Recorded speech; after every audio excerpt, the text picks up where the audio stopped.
Okay, previously what we actually did was a transformation wherein we were looking at the changes we made to the x values. So what we did was we looked at the transformation where we changed the x value from simple x to the greatest integer function x.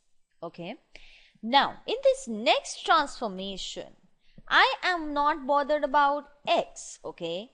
Whatever my x might be, the transformation we're gonna look at will be on f, okay, or the y-axis. What we want to look at now is essentially fx getting transformed to greatest integer function fx. So my x values remain same, okay, my x value remains same, but my y values, I want to look at the y greatest integer function of the y values.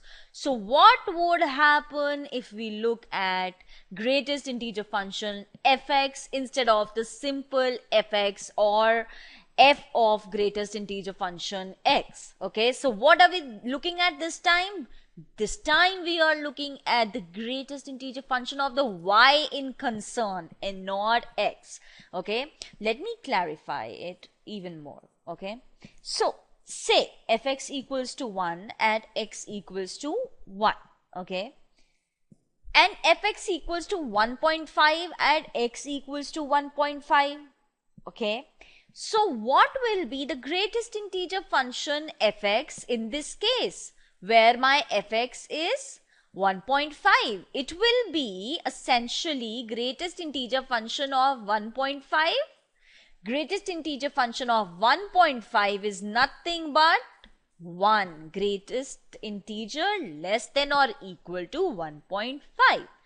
So what does this mean? This means that between 1 and 2, for every value of x, my greatest integer function fx will always be 1 and nothing else.